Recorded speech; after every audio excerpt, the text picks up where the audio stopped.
بسم الله الرحمن الرحيم يسبح لله ما في السماوات وما في الأرض الملك القدوس العزيز الحكيم هو الذي بعث في الأميين رسولا منهم يتلو عليهم آياته ويزكيهم ويعلمهم الكتاب والحكمة وإن كانوا من قبل لفي ضلال مبين وآخرين منهم لما يلحقوا بهم وهو العزيز الحكيم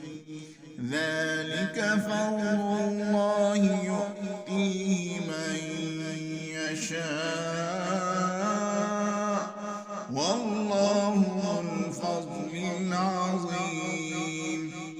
مثل الذين حملوا التوراة ثم لم يحملوها كمثل الحمار يحمل أسفارا بئس مثل القوم الذين كذبوا بآيات الله والله لا يهدي القوم الظالمين قل يا أيها الذين هادوا إن زعمتم أنكم أولياء لله من دون الناس فتمنوا الموت إن كنتم صادقين ولا يتمنونه أبدا بما قدمت أيديهم والله عليم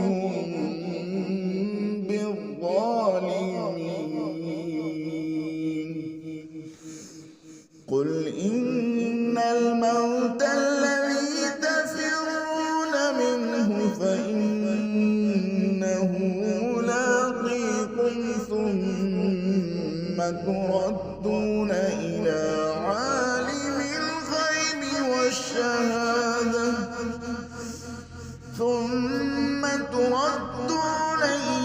عالم الغيب والشهادة فينبئكم بما كنتم تعملون يا أيها الذين آمنوا إذا نودي للصلاة من يوم الجمعة فاسعوا إلى ذكر الله وذروا البيع ذلكم خير لكم إن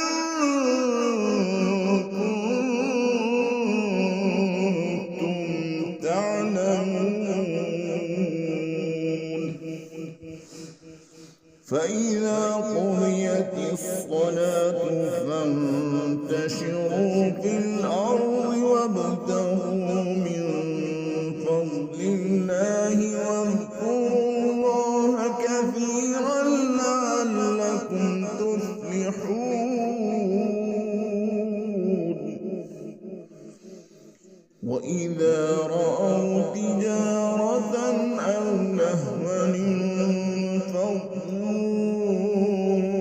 إليها وتركوك قائما